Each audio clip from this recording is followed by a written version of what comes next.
Hey everybody, it's Jason Blaha here, and today I want to chat with you guys a little bit about how bench grip affects the exercise and which muscles are used. Again, most people know this, but again, it's good to cover some basic stuff sometimes. And in the background, I'm going to have me doing a few sets of wider grip bench with pinkies on the ring, and some sets of close grip bench, which would be the index finger right by the smooth, so all the way inside, which is 16 inches apart. So a lot of people say, what's the difference here? Well, when the thing that you have to think about is as the grip gets wider, we reduce the range of motion. So in theory, and again, this is only in theory, we should be able to lift more weight with a wider grip because the range of motion is slightly reduced. And for someone with short arms, it might be a minimal amount, but if you take someone like me who has very long arms, the range of motion changes significantly. And I can note that just with where I have to set the J-hooks to unrack the bar. So a closer grip, for me, just versus this, probably adds 3 inches to my range of motion, if I had to approximate based upon which J-hook settings I can unrack it on. So we're dealing with a range of motion difference, but there's a lot more going on than that. One of the things that we note is that as you go wider, we get more pectoral involvement.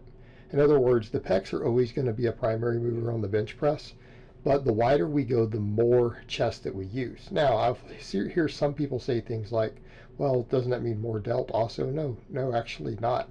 What we find with a really close grip bench is that we use more tricep and more delt compared to our pecs as we come in closer. And I am someone who avoided wide grip bench for many years. Actually, the entire time I've been on YouTube up until fairly recently, I've done really close grip bench. And accordingly, it has left actually my chest weak, particularly my lower chest and mid chest. Now, the reason I still have some size and strength there is because I've done dips off and on quite a bit. So that's helped. And it always looks like I have a big chest because of the size of my rib cage. But if I had a smaller rib cage, that would not be the case. That's a lot of it has to do with bone structure. So the problem I ran into is that this left my pecs very weak, but interestingly enough, it made my overhead press go up.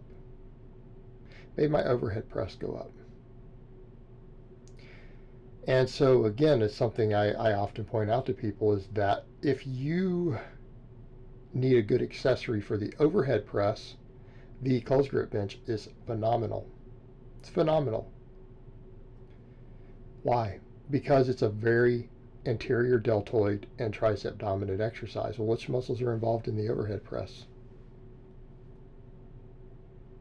Well, if you take traps and upper back out of the equation, because those are used, they are important for it, your primary movers are going to be the deltoids and the triceps, right? Delts and triceps. So because the closed grip bench works those muscles harder, it's going to have very good carryover to your overhead press. And that's one of the things that people will note for people who do strength lifting and stuff like that, which is, again, only test the strict press. A lot of them actually like the closed grip bench as an accessory. A lot of them don't even wider grip bench because they care more about their overhead press. Accordingly, you see the same thing with a lot of strongmen. I know strongmen who really only close grip bench. Right, it's what they're good at, it's what they do. And because strongman has to do so much overhead work, they're using the bench variation that's going to have good carryover there. Right, it's going to have good carryover. Now, one of the reasons that I always did close grip for years and years was, well, there were some people out there, and again, I've looked further into the data, and it's really not true, who suggested that, well, you might get more chest involvement because of the longer range of motion, it's better hypertrophy. Well, it doesn't seem to work that way.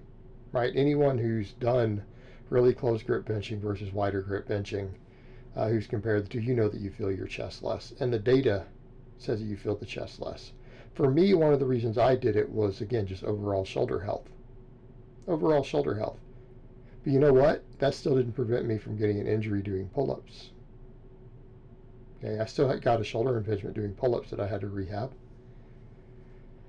for a whole host of reasons. So I ended up with some shoulder problems in spite of almost exclusively close grip benching.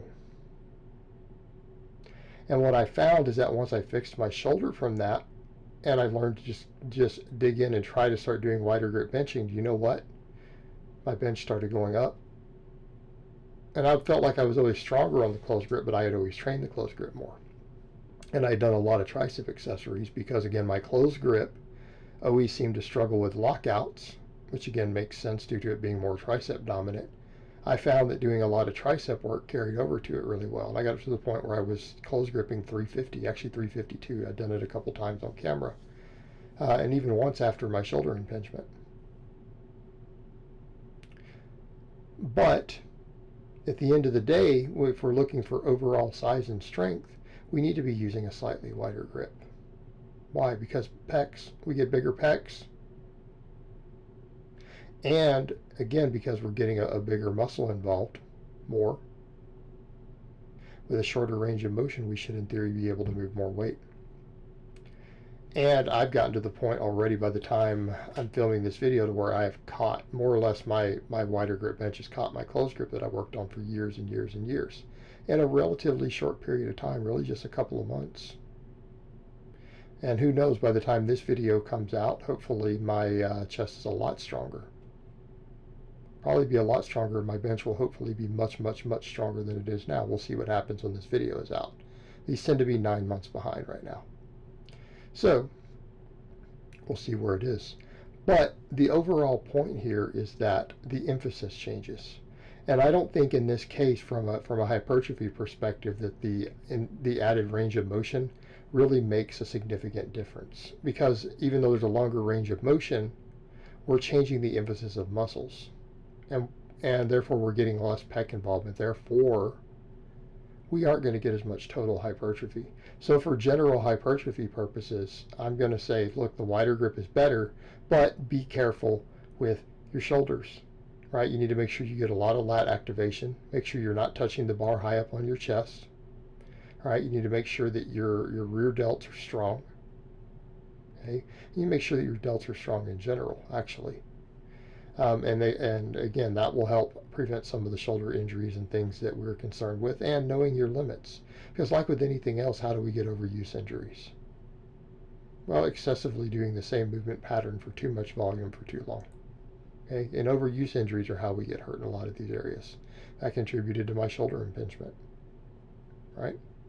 There was some overuse involved. I got some inflammation along with some bad shoulder mobility at that angle. So I'm of the opinion, the more I look at it, that using a wide grip, as long as we're not going real far outside the rings, and again, if you compete, you may need to do that, but you don't have to rep that all the time. I think it's generally more of an overuse issue. The people who end up with serious shoulder problems from flat benching with a wider grip, I think it simply has to do with overuse. Right, and so as long as you're careful with your total volume and you're not trying to do some sort of system where you're doing 15 sets with the flat bench or 20 sets with the flat bench every week, you're less likely to have those problems if you're good with your form, your technique, you build appropriate muscle balance. All right, guys, so that's really all I have to say on that today. I hope it's been informative, and I will talk to you guys next time.